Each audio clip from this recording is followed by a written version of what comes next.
दोस्तों, दिनाक्षी short hand में आपका स्वागत है। अगर आप चैनल पे नए हैं तो चैनल को सब्सक्राइब करें और बेल आइकन ज़रूर दबाएं। डिक्टेशन 5 सेकंड बाद स्टार्ट होगी। Ready, start. देशवासियों, मैंने अभी अभी राष्ट्रपति के पद की शपथ ली है और इस महान देश की सेवा में अपने को समर्पण कर देने का दृढ़ निश्चय व्यक्त किया है। मैं आपके सामने भारत के गणराज्य के प्रतीक और चिन्ह स्वरूप राष्ट्रपति के रूप में खड़ा हूँ।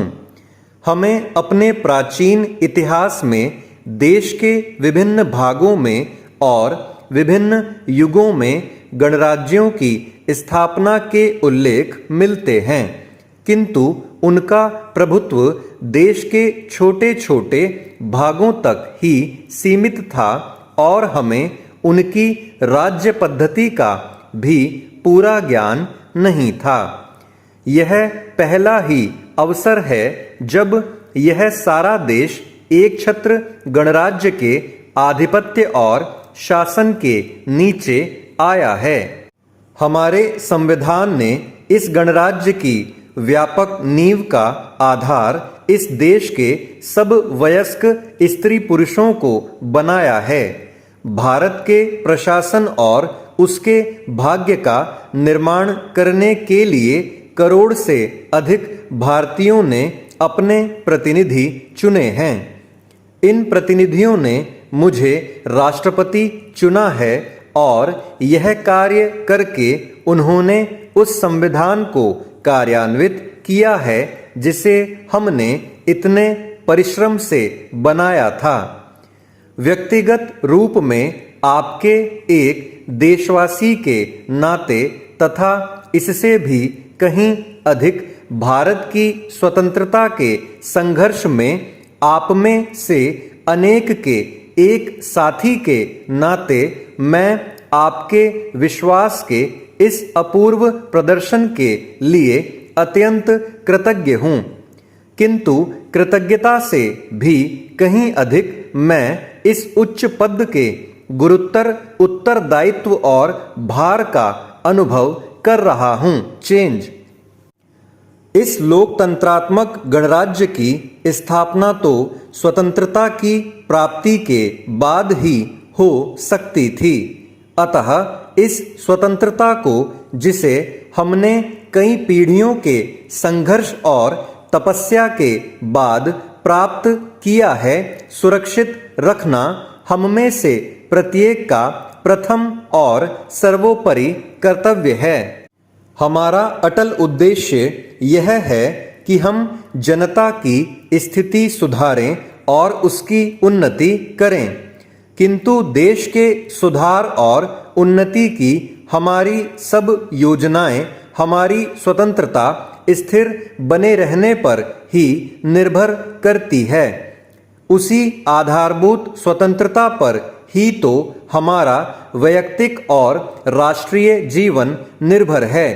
अतः आपके समान ही मेरा भी यह कर्तव्य है कि चाहे जो भी त्याग करना पड़े, हम इस स्वतंत्रता को स्थिर बनाए रखें और इसकी रक्षा करें। इस कर्तव्य को पूरा करने में मेरा प्रथम और सर्वोपरि प्रयास यह होगा कि देश के विभिन्न भागों, विभिन्न धर्मों और विचारों के लोगों के प्रति मैं समता और निष्पक्षता बरतूं। दूसरा कर्तव्य जिसमें कि मैं आपका सहभागी हूँ, यह है कि मैं अन्य सब देशों की मैत्री प्राप्त करने का प्रयास करूं और उनसे सहयोग करने के रास्ते निकालूं। इस देश के सब लोगों से मेरा निवेदन है कि वे मुझे अपने में से ही एक माने और मुझे ऐसा अवसर और प्रोत्साहन दें जिससे मैं यथाशक्ति उनकी सेवा कर सकूं। भगवान से मेरी विनती है कि वह मुझे शक्ति और सुबुद्धि दे ताकि मैं सच्ची सेवा भावना से अपने कर्तव्यों और उत्तरदायित्वों को पूरा कर सकूं। चेंज। आदरणीय सदस्यों, भारत गणराज्य की सर्वप्रथम संसद के जो हमारे संविधान के अनुसार चुनी गई है सदस्यों के रूप में मैं आप लोगों का स्वागत करता हूं। विधानसभाओं की रचना और राज्य के अधिपति संबंधी संविधान के उपबंधों को हमने पूरी तरह से कार्यान्वित किया है और इस प्रकार हमने अपनी यात्रा की एक मंजिल पूरी कर ली है। जैसे ही यह मंजिल समाप्त होती है, दूसरी मंजिल शुरू हो जाती है। कोई भी जाति या राष्ट्र अपनी भावी निर्माण यात्रा में आराम से नहीं बैठ सकता। 17 करोड़ से अधिक भारतीयों द्वारा नवनिर्वाचित संसद के सदस्यों के रूप में आप ऐसे यात्री हैं जिन्हें उनके साथ साथ आगे बढ़ना है। आपका यह बड़ा सौभाग्य है और आप पर भारी उत्तरदायित्व है।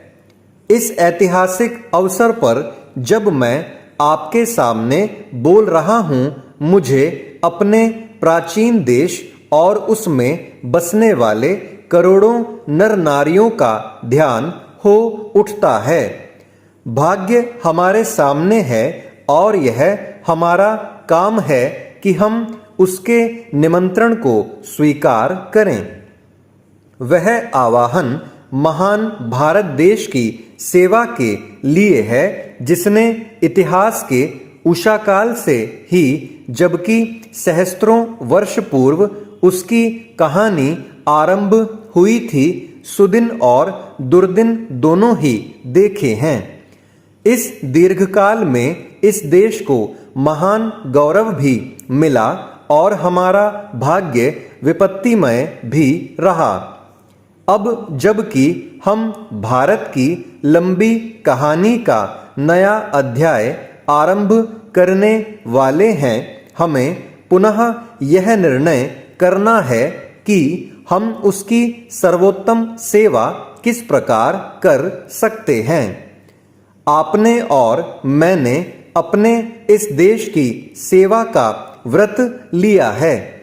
मेरी प्रार्थना है कि हम अपने व्रत में सत्यनिष्ठ सिद्ध हों और इसे पूरा करने के लिए अपना तन मन धन लगा दें। चेंज।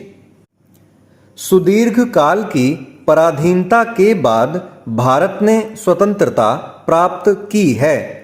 सब कुछ सहकर भी इस स्वतंत्रता को बनाए रखना है, बचाना है और बढ़ाना है, क्योंकि इसी स्वतंत्रता के आधार पर ही तो प्रगति की जा सकती है। किंतु केवल स्वतंत्रता ही पर्याप्त नहीं है, उसे अपने साथ जनता को भी कुछ सुख लाभ कराना चाहिए और वे जिन बोझों से दबे हुए हैं उनको कम करना चाहिए। इसलिए यह बात हमारे लिए अत्यंत महत्वपूर्ण हो गई है कि हम तेजी के साथ जनता की आर्थिक उन्नति करने के लिए जुट जाएं और समता तथा सामाजिक एवं आर्थिक न्याय के जो उच्च आदर्श हमारे संविधान में अंकित हैं उनको पूरा करने के लिए हम प्रयास करने लगें। अपने सारे इतिहास में भारत ने मानवात्मा की कुछ अन्य प्रेरणाओं का प्रतिनिधित्व किया है। संभवतः भारतवर्ष का विशिष्ट लक्षण यही रहा है और अभी हाल में ही उस प्राचीन भावना के उत्तम प्रतीक को हमने महात्मा गांधी के रूप में देखा है, जिन्होंने अपने नेतृत्व में हमें स्वतंत्रता दिलाई। उनकी दृष्टि में राजनीतिक स्वतंत्रता प्राप्त करना एक महत्वपूर्ण कदम था, पर मानवात्मा की महत्तर स्वतंत्रता की दृष्टि से वह केवल एक प्रयास मात्र था। स्टॉप। दोस्तों, डिक्टेशन अच्छा लगा हो तो वीडियो को लाइक और शेयर कर दें और चैनल को सब्सक्राइब करके बेल आइकन ज़रूर दबा लें, जिससे भविष्य में आने वाली हर वीडियो आप तक सबसे पहले पहुंच पाए। धन्यवाद।